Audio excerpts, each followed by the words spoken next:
Bonjour à tous et à toutes, c'est Paul Dame pour vous présenter aujourd'hui un nouveau sapin en sucette et aujourd'hui je voudrais vous montrer par quelques expériences l'origine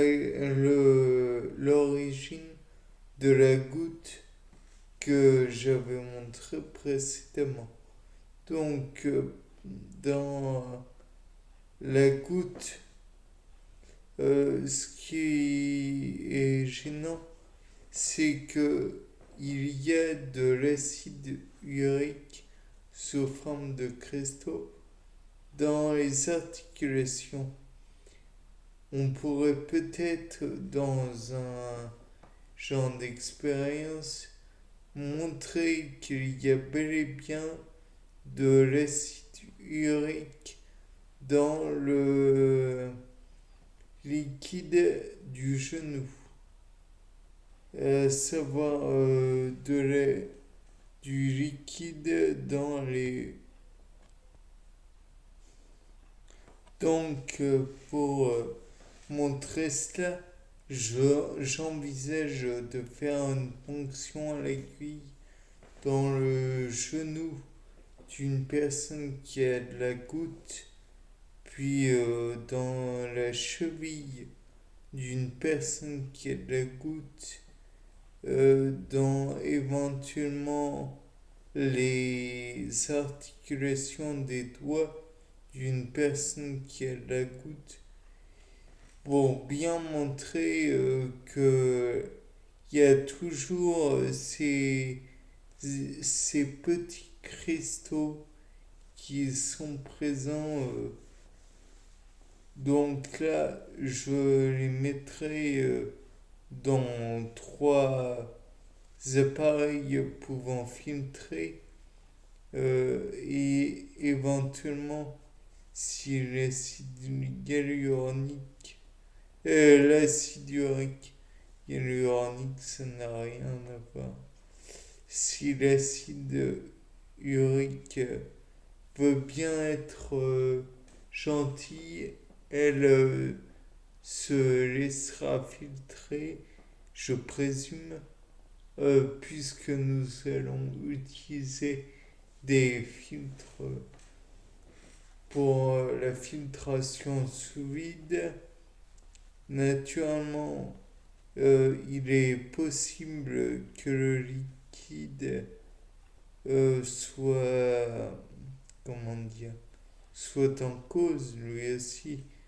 Donc on pourrait éventuellement voir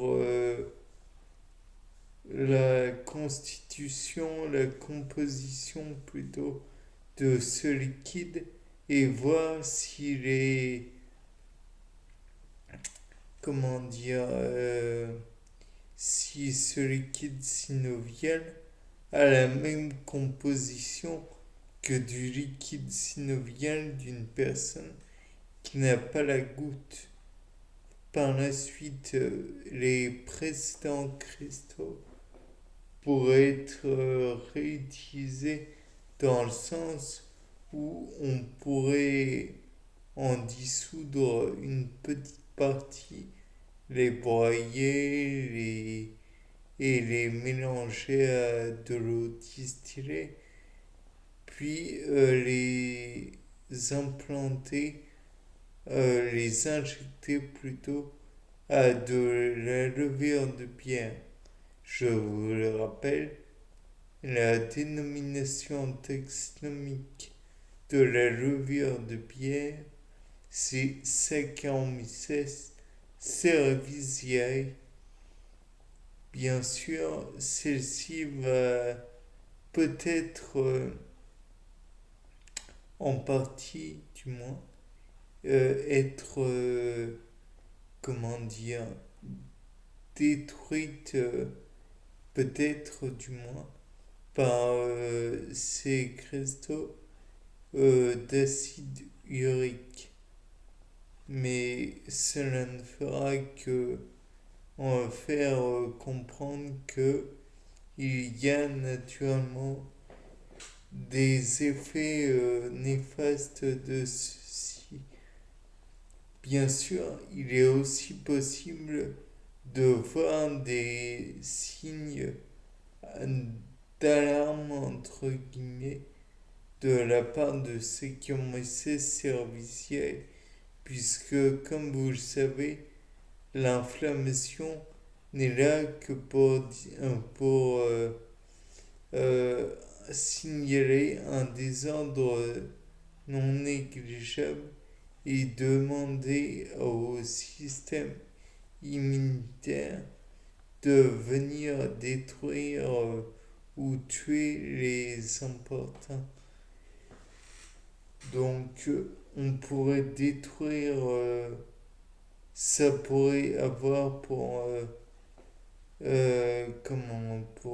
effet de vouloir détruire la, l'acide urique. Néanmoins, il est aussi possible que cela ne résolve rien ou pas assez, et donc on pourrait peut-être envisager que ceux qui ont mis ce service en fait ne puissent pas totalement détruire les cristaux de urique. Donc on pourrait réutiliser l'acide urique, et peut-être que ceux qui ont mis ces serviciels aura réussi à synthétiser une substance pour dissoudre ces, comment dire, ces, ces cristaux. J'allais dire calcul, mais non. Cristaux, c'est mieux. De plus, souvent, on emploie des infiltrations de corticoïdes dans comment dire, les inflammations des articulations. Donc je me dis que peut-être on pourrait pas résoudre totalement, mais peut-être calmer cette situation en injectant quelques corticoïdes.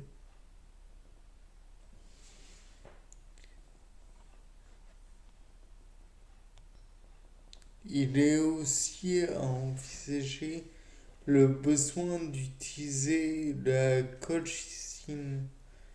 Bon, personnellement, je ne comprends pas comment de la colchicine pourrait être utilisée pour les fameuses gouttes, puisque la colchicine perturbe la mitose uniquement d'après ce que je sais. Donc, mais il doit y avoir une raison. Bien, sur ce, c'était Paul Dam pour vous présenter un nouveau sapin en Suisse. Au revoir.